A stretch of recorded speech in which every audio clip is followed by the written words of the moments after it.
Assalamu alaikum warahmatullahi wabarakatuh. Let's make dua inshallah we'll start. Allahumma ameen. Allahumma anta as-salam wa minka as-salam tabarakta ya dhal jalali wal ikram. Sami'na wa ata'na ghufranaka rabbana wa ilayka al-masir. Subhanaka la ilma lana illa ma 'allamtana innaka antal alimul hakim. La ilaha illallah wahdahu la sharika la ahadan samadan lam yalid wa lam yulad wa lam yakul lahu kufuwan ahad. اللهم ربنا يسر ولا تعسر وتمم بالخير وبك نستعين يا فتاح فسبحان ربك رب العزة عما يصفون والسلام على المرسلين والحمد لله رب العالمين.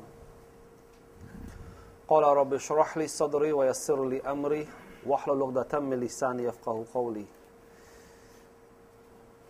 For the last couple of classes we were speaking about the relationship between a husband and a wife, and in the area of companionship. And amongst the topics that we have spoken so far on companionship, we had mentioned that under companionship, for it to work well in that marital relationship, one of the most important things, or a few of the most important things we have discussed so far, one was the relationship and how to build it on the context of Allah subhanahu wa ta'ala, that coming together was for the sake of Allah.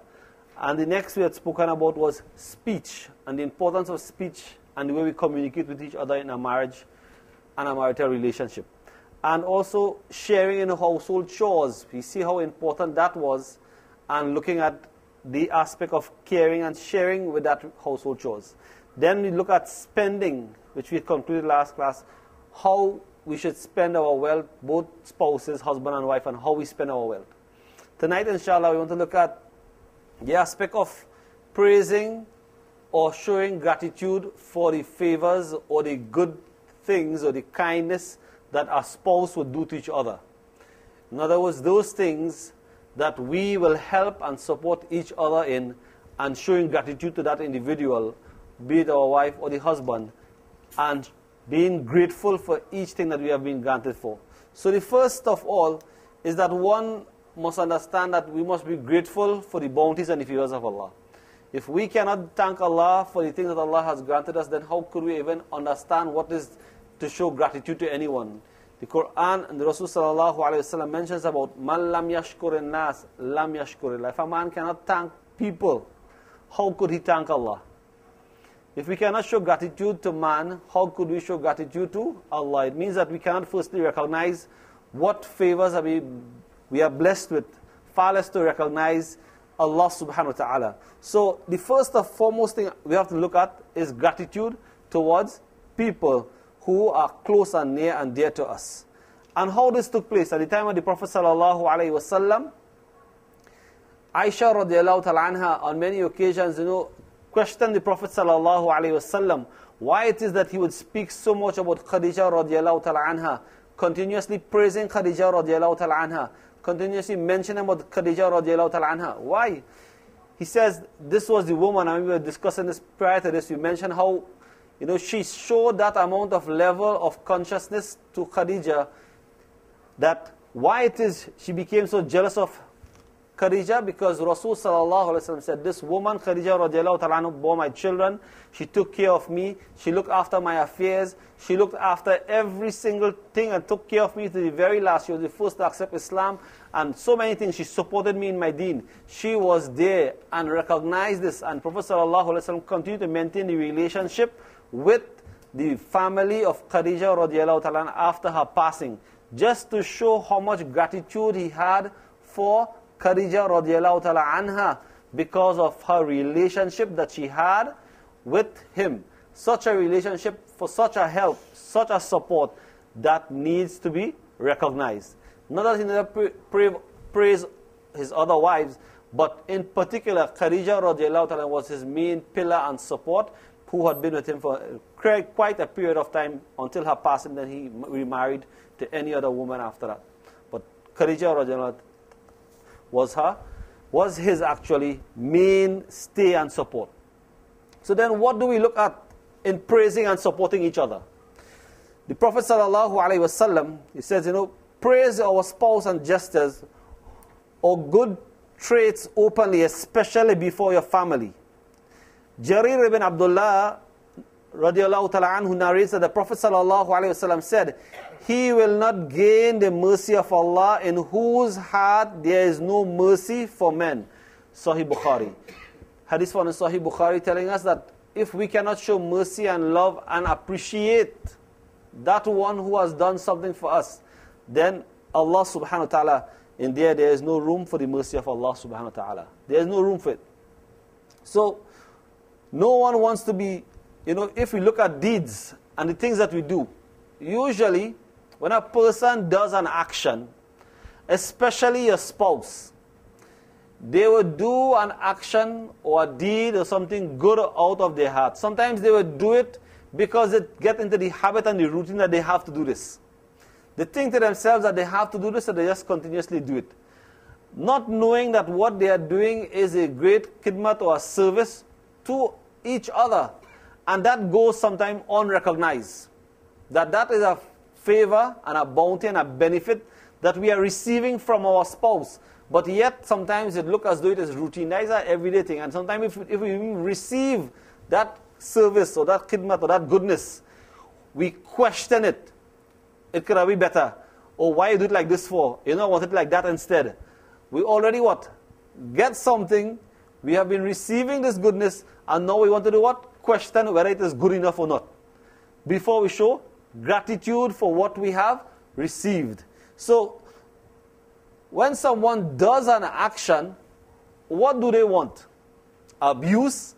If their intention was good, and you were to tell them, why didn't you do it like this instead? You're not perfect, you should have given more instead of less. So much things you would question. Why? That is what? That is not praise. And they didn't do it to get abused. They did it purely to make you happy, or to make you comfortable, to appreciate their presence there, be it the wife, be it the husband.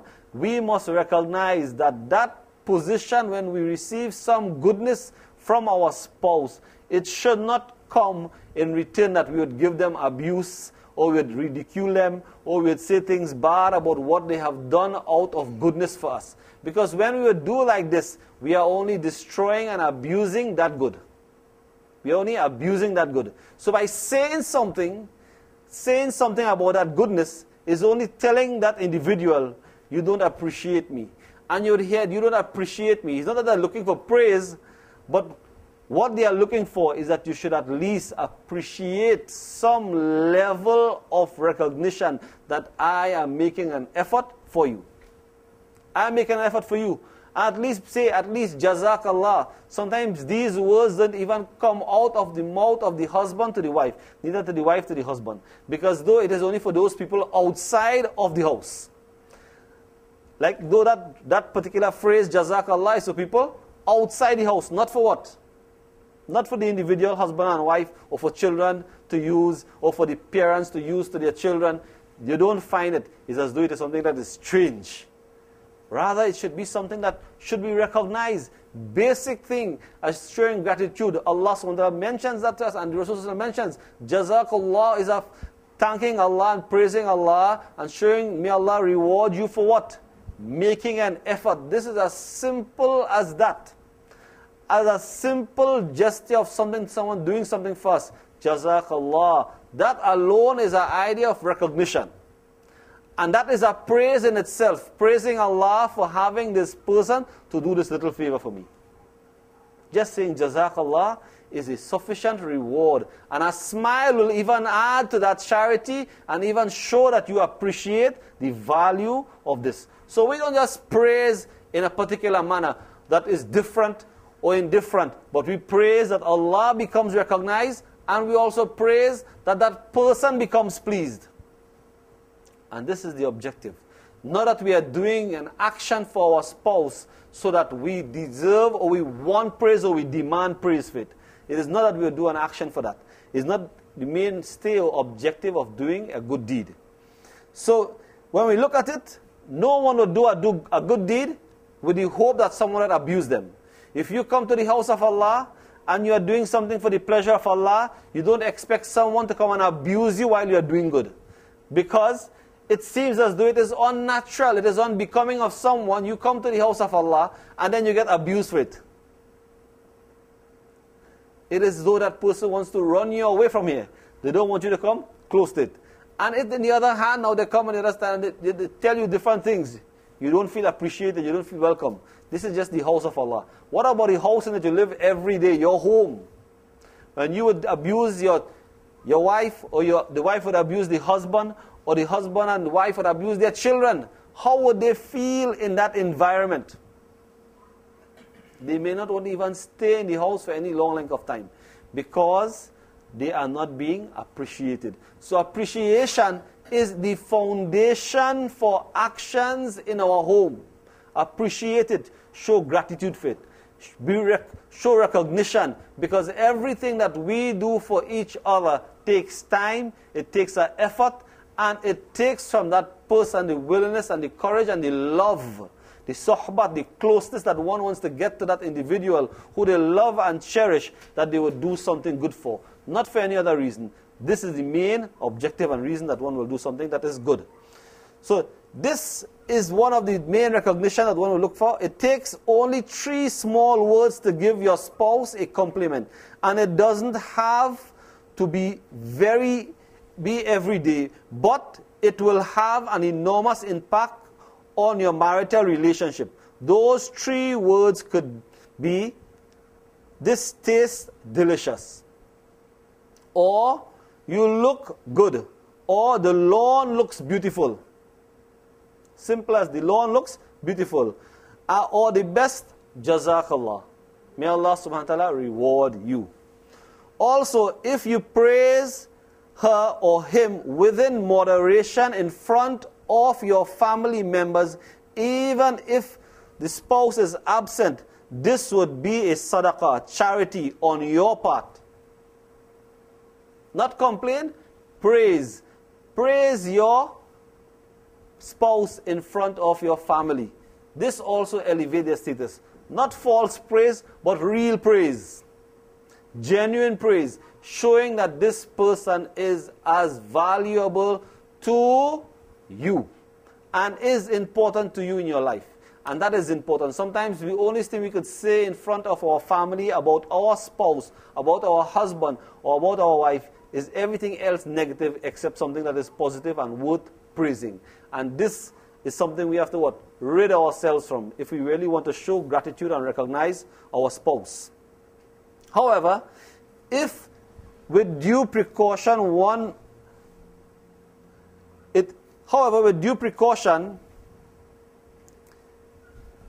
must show gratitude to the people who support and assist us in many ways in our life, more so our spouse, because we do recognize every tread that we climb and every status that we make in life is not by our own. Somebody helped us to reach there.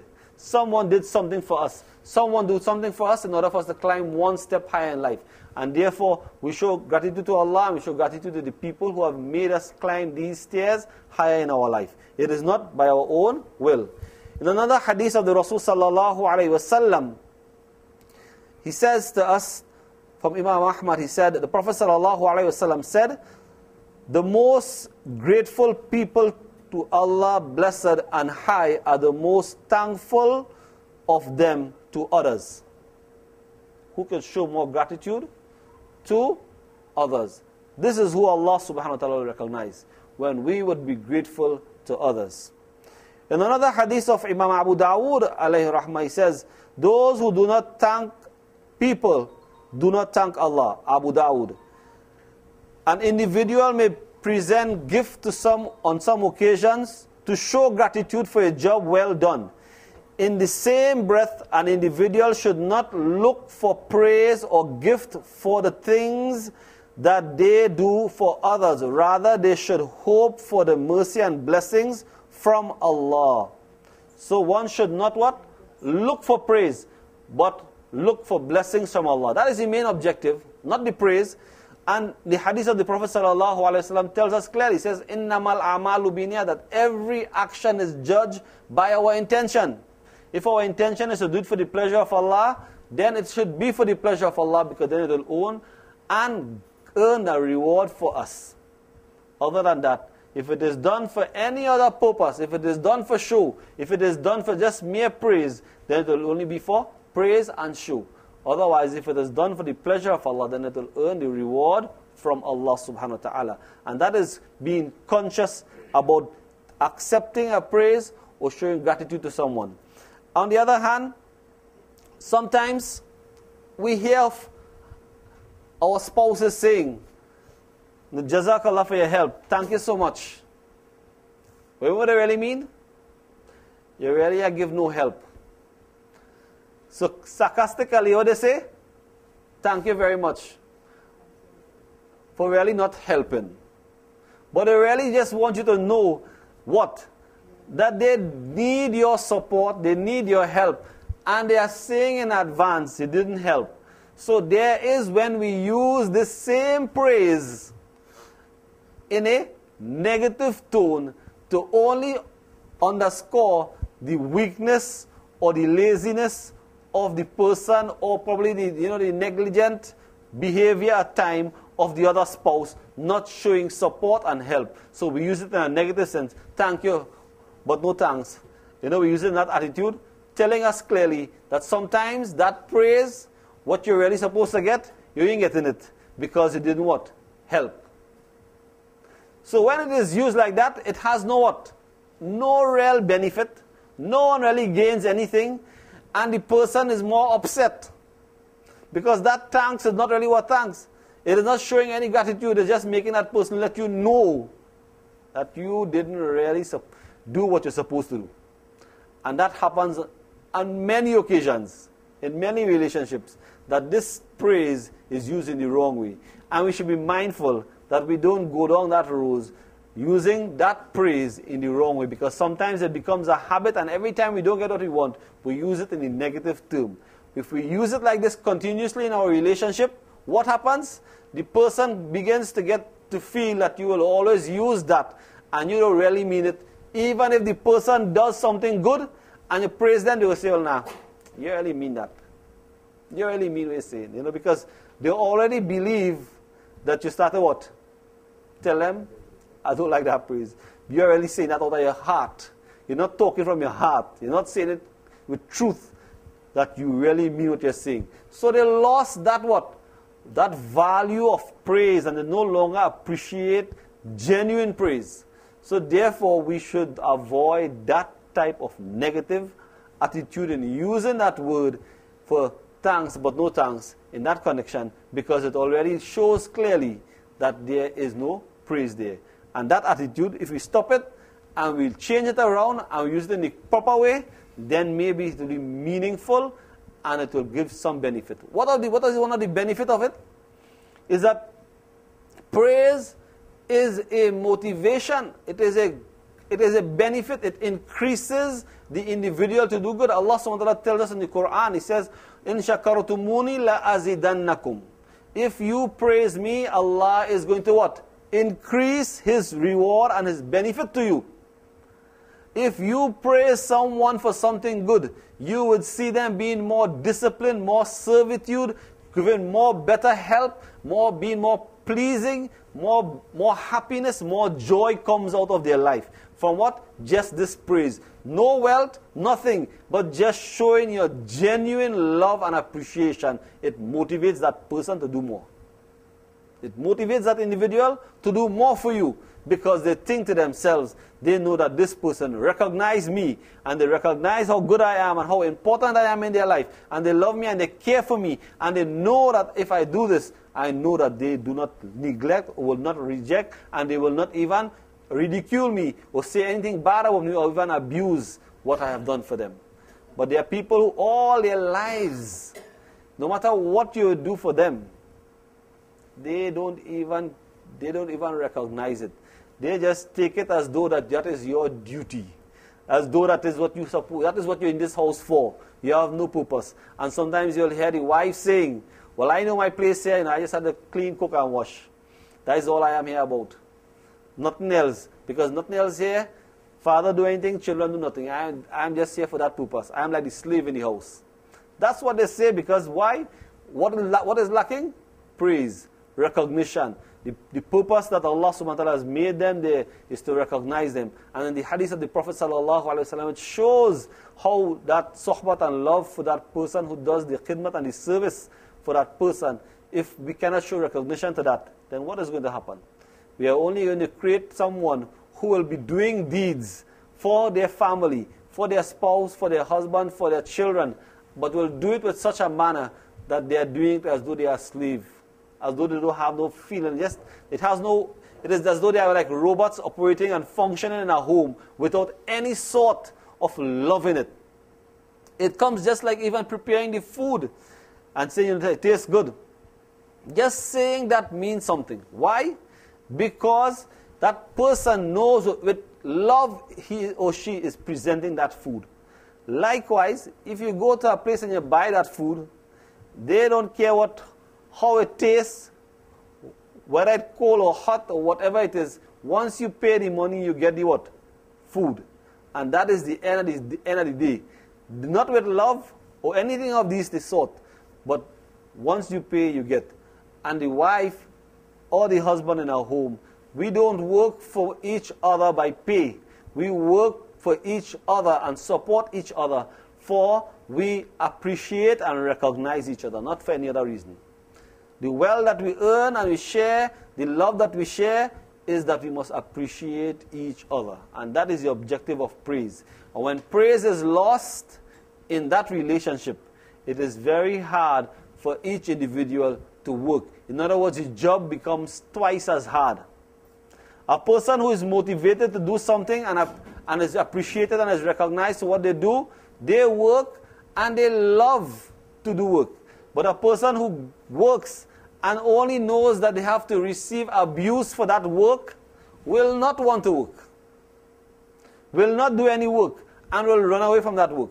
It's just like a teacher or any individual. You put them in a classroom and you abuse that individual in class, they will never work. If they know that you are just like a target to them and that teacher don't like me, that's what they would say. They don't like me. It's not that they may not like you, but the manner that they speak to you and they don't show you praise, it clearly cuts them off totally. They don't work and they will not work.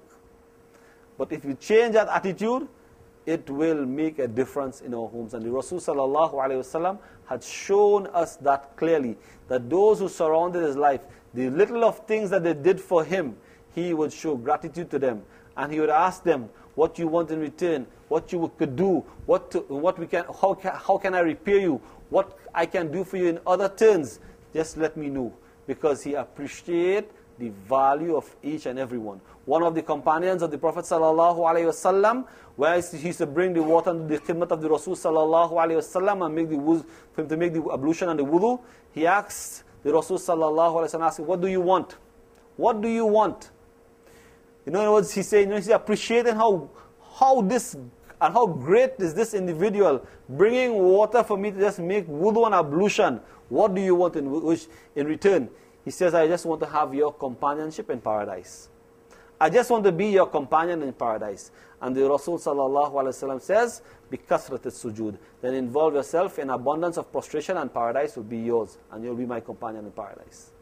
Just for one deed. Just for one deed, and that was a companion. And that was just water. Sometimes you would sit down by what? The restroom area, the dining area, or we sit down by television, or somewhere we sit down just relaxing. Bring some water for me. I wanted it cold, I don't want it like this. You can get a cleaner glass, a better glass, what size of glass, all different things we're talking about. But when we get the water, we have to what?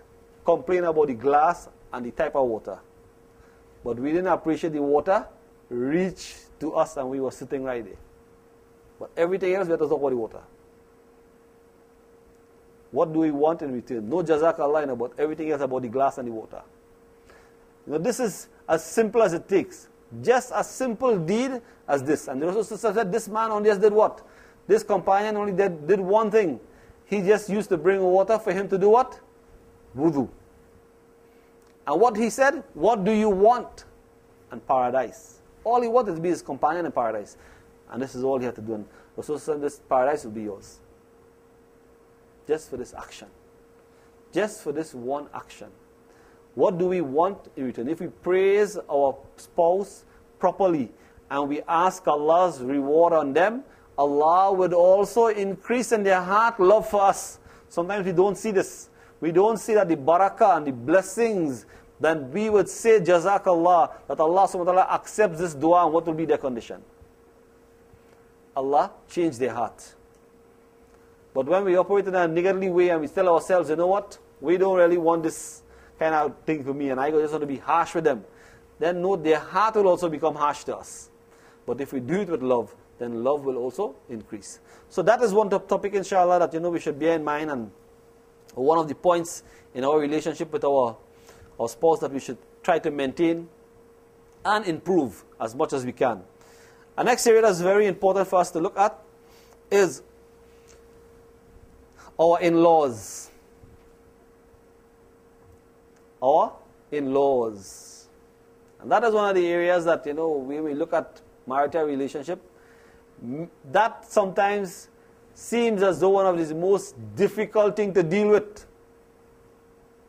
And it has a major role in the companionship and the relationship of the marriage. Because we cannot be married and be in a companionship and ignore in-laws. Be it mother-in-law, father-in-law, brother-in-law, sister-in-laws. They are all part of the laws. Alright? That Allah subhanahu wa ta'ala has made that comes with marriage, and it doesn't what? Separate. It is always there. It is always there. Alright? So it goes without saying that, this is a part of the Quran and tells us a lot about this. Many verses are revealed concerning relationship with father and mother, and with our relationship with them and their in-laws. Meaning they are from either side. So if you marry, you have your father, your mother, brothers and sisters. And on the other hand, your wife also have what? Father, mother, brother, sisters. So you're not in a marital relationship ignoring these things. Because these things are very complicated in a relationship. Why? Sometimes you would want to spend money on your relationship. Your brother and your sister, they might come and say, look, I need you to help me buy these things. And you go ahead and buy it for them. And when her brother and her sister wants help, and you say, okay, give me some money, I want to help them. Who's them? Why should I spend on them for? Why they can't help themselves? But your set of brothers and sisters, what? Okay. But her brothers and sisters, not okay. See what could happen? So, does the Quran and the Sunnah of the Rasul sallallahu alaihi wasallam dictate to us or tells us what guidelines to follow when it comes to these things? Because they are an important part, because that could actually hurt that sister, that wife of yours, for all her life. And it could be the other way around too. It could be that the woman helps all her relatives, and when it comes to the husband relatives, no help. So it will hurt him as well all of his life. So it could work both ways. That condition is very important also when it comes to in-laws. And we look at all of these aspects. But the first aspect we want to look at is what Allah subhanahu wa ta'ala tells us in the Quran. What the Quran tells us when it comes to the relationship. He says, وَاتَّقُوا اللَّهَ الَّذِي تَسَاءَلُوا بِهِ وَالْأَرْحَامِ. Quran mentions, fear Allah in regards to what you speak and the way you say and what concerns the womb, the mother, the relationship that comes out of that family, the offsprings. And that means a relationship of both father and mother and in-laws. It incorporates all of these things, brothers and sisters, because this is what connects to the womb. This is what family is about. These are kith and kin, near and dear and closest of all. We haven't extended to cousins and aunts and uncles as yet. We're talking about just kith and kin, because sometimes the biggest problems will be with kith and kin. Brothers and sisters, father and mother, mother-in-law, father-in-law. Nothing beyond that. Beyond that sometimes is more trouble, but just in this close one is sometimes even greater problems. It says, again in the Quran, وَالَّذِينَ يَصِلُونَ مَا أَمَرَ اللَّهُ بِهِ أَيْ يُوصَلَ. That for those who maintain family ties with what Allah has ordained for the maintenance of family ties. That family ties are a must. And Allah subhanahu wa ta'ala ordains that we must maintain family ties. And that must not be separated. And that cannot be separated by marriage. and it doesn't become a distraction or destroyed by marriage. And we must understand that in a relationship, that part of the relationship tells us that our in-laws, they are important. No matter what you think about them, no matter what you think about your in-laws, however they are, whatever condition they are in, and whatever you think that they are to you and how mean they are to you and how bad you think they are to you, that does not and should not affect your relationship with them. Because many a times we say, see them, they give me a real hard time when I was there with them. And now they want my help, they go wait for that. That's what happens. So, one of the things that starts this, we will look at, is when a person gets married. It says, maintain her pride, that woman, first of the qualities when a man gets married, most of the times, she or he would keep his wife at his home with his parents. Because not just automatically he will just go and buy a house and have everything going one time. Usually they will spend some time at the home. So it says, maintain her privacy from your family. Most husbands cannot afford separate accommodations during the first years of marriage, even though this is a right of the wife, especially if she comes from an affluent family and she wants her own place, then she could also make that demand. But if she wants and she says, okay, I will put up with this relationship and be in the house with your what? Brothers, sisters, mother, father, I will be with my in-laws till we could what? Afford something. So this is a position. So she says this, necessitating living with the husband family in the same house for a few years. She said, no problem, you take it, I'll put up with it. A good Muslim husband should manage the matters in such a way by having diplomatic negotiations with everyone in the house. And what that means is that he must be able to maintain peace on both sides. Being the husband, he would hear complaints about his wife from who? Mother, father, brother, sister, everybody saying everything about what? His wife. She too lazy, she had to get up in the morning, nothing in the house, all kind of different things they hear, all kind of stories. So, he get vexed, go and tell his wife, she's just sleeping in the morning, so you just go and chase some water in the pan, throw it in the pan. You're too lazy. Everybody say lazy. You just see you outside, you don't do nothing. That is not what? Diplomacy.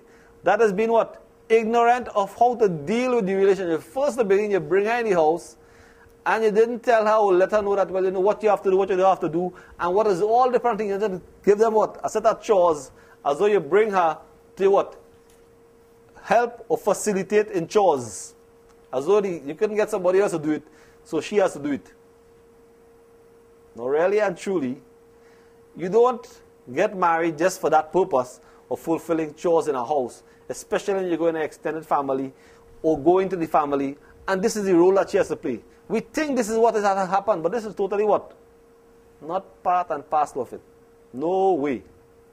No way. Not in our deen, not in Islam. Not in Islam, that you would take her and bring her home for that purpose. So it comes to tell us, and it tells us clearly, and this is especially important for if his brothers, uncle, in that particular way, that with everyone in the house, that his wife's privacy is maintained, that he must also what? Negotiate that her privacy is also maintained in the house.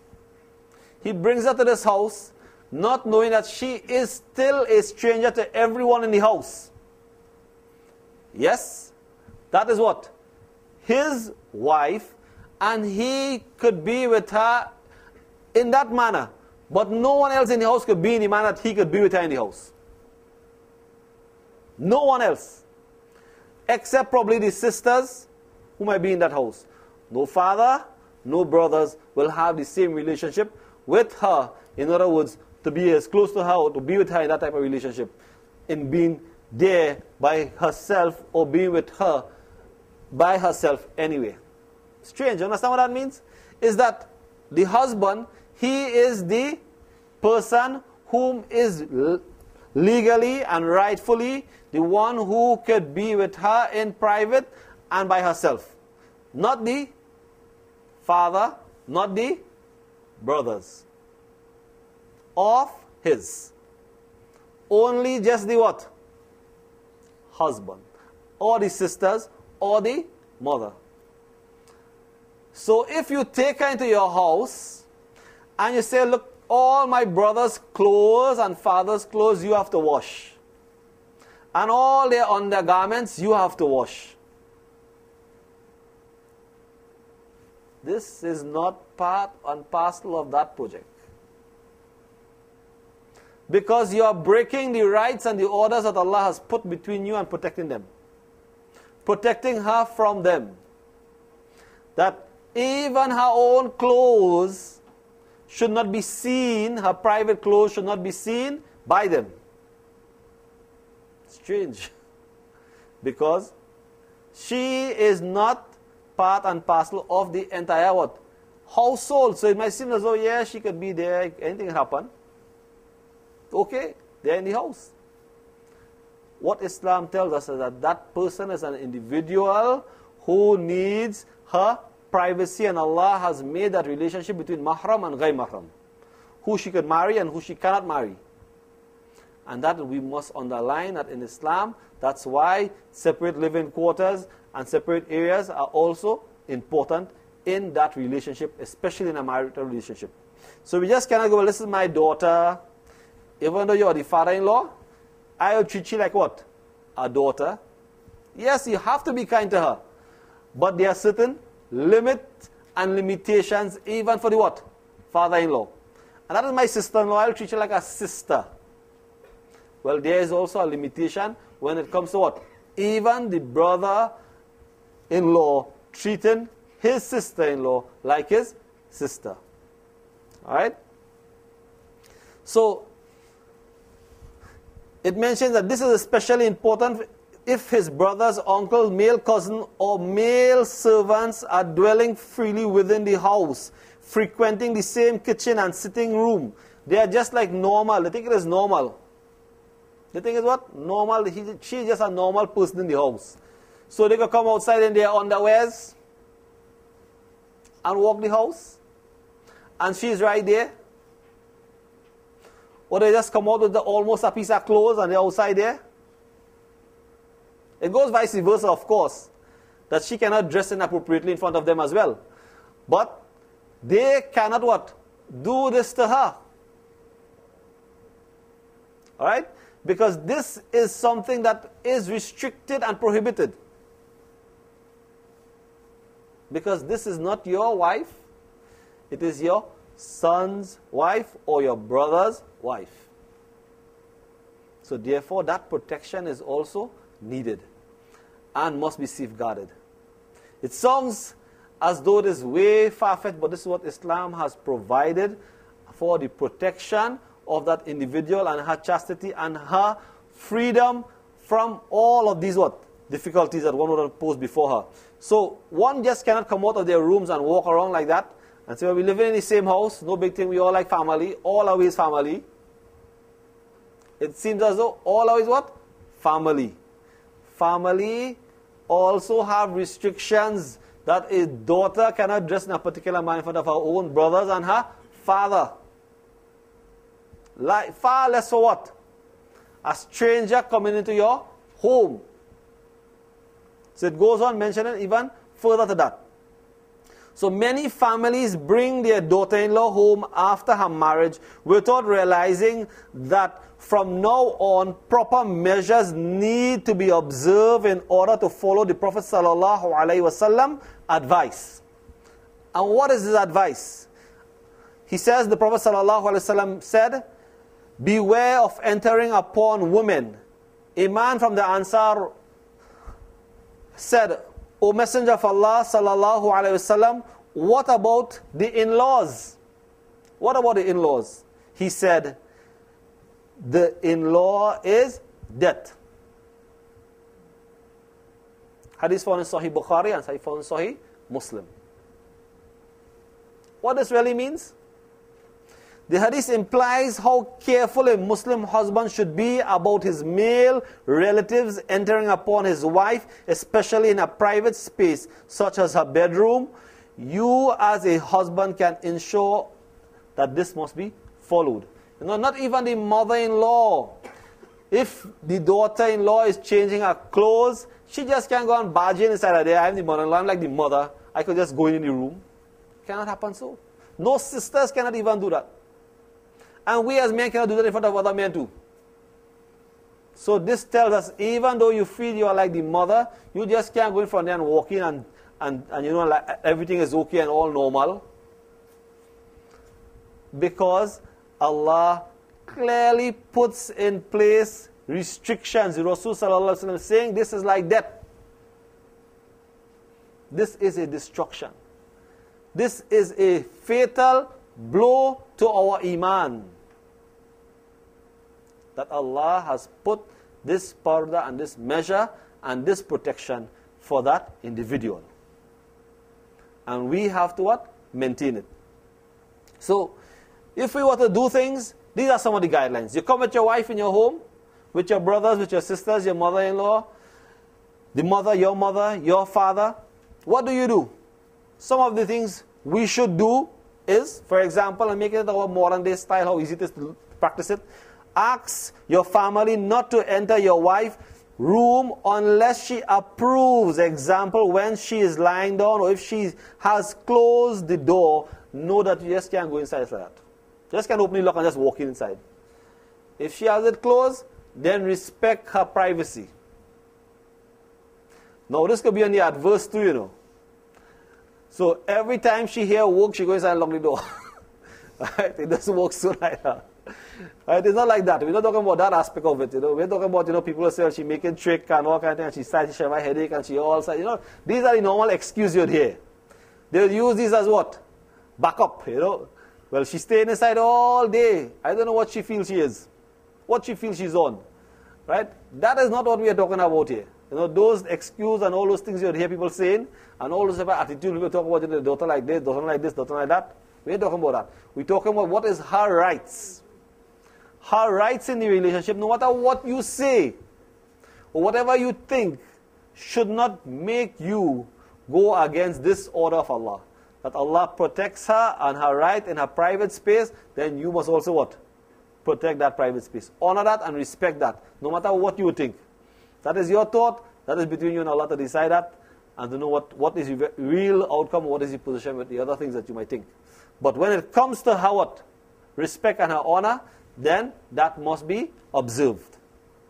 Then, ask your brothers not to hover outside her bedroom door. Not just don't be walking around there and you see the door open, what she doing inside.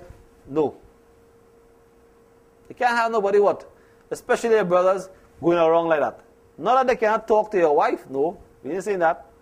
We're talking about the way and in the manner of manners that should be maintained, especially around your wife.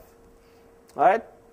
Then, the next aspect is that no one should rummage through her cupboard or handling her handbags unless she approves. You just go inside the lady's clothes, check through her wardrobe, check all the dress or all the other different types of clothes that she have, or through her purse, run through all of her private stuff. Not even the mother-in-law, sisters, sister-in-laws, brother-in-laws, no one. Because those things are within her rights to what? Keep for herself. You know, we want to know what she have inside her day. Sometimes they want to know. But that's what? Her private stuff. That's for the husband's only right. He can ask maybe. But not what? Not for anyone else to what? To go and ask or to find out or go and pry and to look at other people's business. Especially in your own home. No. So, she should not be deliberately overheard when she is talking to anyone. Or she's on the phone. You know nowadays, we trying to hear who she talking to. Where she telling she more about we. You know, you want to know what's going on there. So, listening and your ears dropping. Who is she talking to? I want to know. As though, you know, this type of attitude, this is only what? Creating animosity, hatred, and the adab and the etiquette is also broken. Because the purpose you're doing it for, what's going to happen? What is going to happen? It might lead your heart, you might go to hear, and you're hearing in the wrong time. And you hear the wrong thing, and you didn't hear what came before. So you might go and she's talking, she say, they're abusing you? No, they don't abuse me. But you hear, when you reach, they abuse me. All you hear is abuse me. And you didn't hear the part before. They don't. You didn't hear that part before. And then you say, see, I tell you that's how she stopped. That's what you got to what? Start to say. Because this is what happens. Without a doubt, this is what we do. And it goes on like this, and many relationships are destroyed, and it makes this poor girl to be this. And then when she can't take it, then she show them what she really what, you know what, I want to be like this, then I'll be like this. And she becomes the what? Miserable monster that they wanted. But who created the monster? Because of our attitude towards each other. We didn't follow the simple guidance that Allah has safeguarded her with. And we must observe these rights. Then, if she has gone somewhere with your permission, that is the husband's permission, everyone else in the house needs not know where she has gone to and for how long. Where sent she? Where's she gone for? When she will come back? But whose wife is it in the first place? Once she living in my house, she must let me know where she going. You know, that's what we hear. Once she staying in this house, she must tell me when she going and when she coming back. And she mustn't do this and she mustn't do that. So the mother-in-law is making rules for the daughter-in-law, and likewise, she is what? Telling her this and this. But who's supposed to be really guiding and protecting this? The wife? The husband. He should be talking to his mother and his father and his brother and says, listen, she's my wife. I know what is going on here. I appreciate what she's doing. Let me deal with it. You know, not to let him tell you, look, this and that, and she gone for so long, and you know, I'm waiting for she to come back, and she reached back yet. I wonder who she went and who she went with. And you know, she come back with this strange car. This is a different color car. She go on with and come back with a different color car. All different things. All different what? All different types of things you hear. Because they don't even mind their own business, but they mind what the daughter-in-law is doing. When this is the responsibility of the husband. The responsibility of the husband. Sometimes we overlook it, and this is what the end result would be. And now it could work vice versa too, because sometimes the son-in-law stays with the wife's mother and father. So he don't ever be around. He don't have time for you at all. And so much things you hear that this boy, he don't ever be there for you. What he there for? He expect me to mind you? What's his job? You know, they start to look after what? Look after the daughter's husband instead of what? The other way around. And it happens when that relationship goes into that home. These are the things that interfere with the relationship. And we must be conscious that it doesn't happen. That it doesn't happen. Give our children, husband and wife, they may be, they are our children. No doubt we have our concerns. We want to see them have the best life. We want to see them going good. But note that all the good we want to do for them, we would have been in the same boat someday. The same condition someday. Don't try to put everything right and feel we know what is right for them. They are the ones who choose to live their lives together. Why we must tell them how to live their lives when they are starting on like this. No doubt we can advise, but we must know when and how and where is our place as parents, especially in-laws, when it comes towards our children, our daughter-in-law, or son-in-law. Where and how and when we should say things to them. Alright? Sometimes she should be allowed to eat her meals in privacy with her husband. Not every time that she should sit down with everybody around and eat. If they want to have a dinner together, they should be allowed that. Or if they want to go out for dinner, you see them, I cook good food home, but they're going out to eat. Better me I cook again. That's the things would come out. But there's what? Husband and wife, they choose to have a dinner privately at times. They should be allowed that privilege. Because they are together and they should be allowed that privilege. Alright? Because this is part of our deen. If they want to sit and eat in their room, they could do that as well. Not that they're trying to what? Not that they are trying to what? Be isolated or be by themselves and they don't want to share with we and they don't want to care what we. No, he married, like he don't have time for me again. And you know all the different stories you'd hear about what they would say. She and she husband like this. All different things, whatever it is. If they want to eat their dinner by themselves, it is perfectly okay in this deen and this Islam for them to do that. This Islam allows them to do that. So don't take it away from them. Don't feel that they're doing something wrong. Give them that privilege. And they should also share at times with meals with the family. Of course, where if she is comfortable and accustomed going out there regular to eat with everybody, all well and good. Know that scholars' opinion is that the husband cannot force his wife to have all her meals with her in-laws. If she does so happily, it is praiseworthy and recommended if she wants to do it. If she wants to do it and eat with everybody all the time, all well and good. If she doesn't want to, she could what? Request sometimes to have her meal with her husband alone, and all well and good. Right? So, in this point as well, don't reveal her secrets or personal affairs to your family members. One important thing, don't reveal her secret or personal affairs to your family members.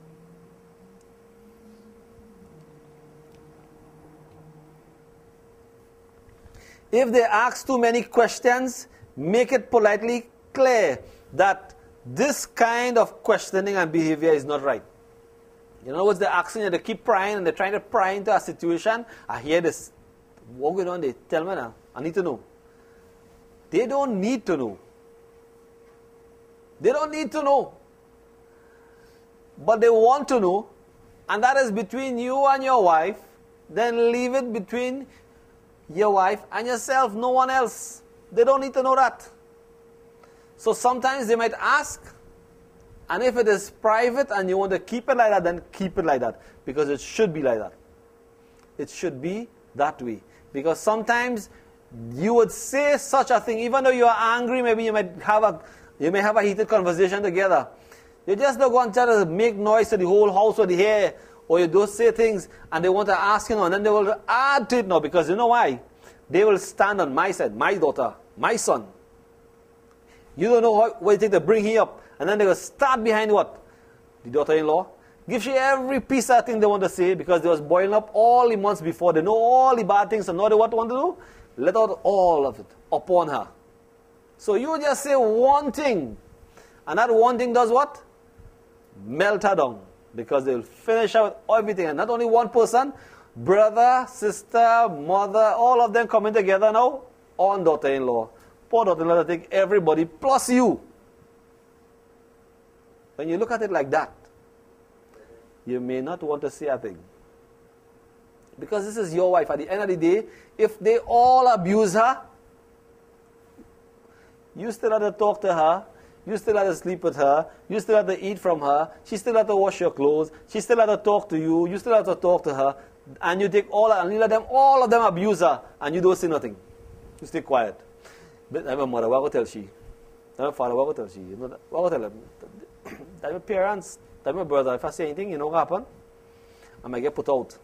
I'm young, no place to go and stay. What I going to do? You know, this is the attitude. This is your wife. This is what Allah had made for you to protect. But you want everybody in your home. They can say what they want, and you won't say nothing because I don't have no place to go. So shall I take it? What I going to do? That is the attitude sometimes as men we would have towards our wife whom Allah has endowed for us to protect. Al-rijalu qawwamuna ala nisa. That men, you are the protectors and the caregivers for women. When I put them under your care, it is your responsibility to take care of them. But you let everybody abuse them and you will say nothing. Your own family abusing them and you will say anything. And it could be the other way around, as I said. The wife her parents, her brothers and sisters could abuse her husband, and she's just like, he probably deserved that. He probably deserved that. Leave it just so. It can't work so. That is not right. That is not part of our deen. Because we are told of that privacy and that environment that it must be safe and protected. It must be like that. We should not destroy it. Inshallah, we'll stop here today and continue next class, inshallah. Continue, inshallah, next class on the same topic on respect for our family and in-laws. All right, let's make dua, inshallah. Ameen.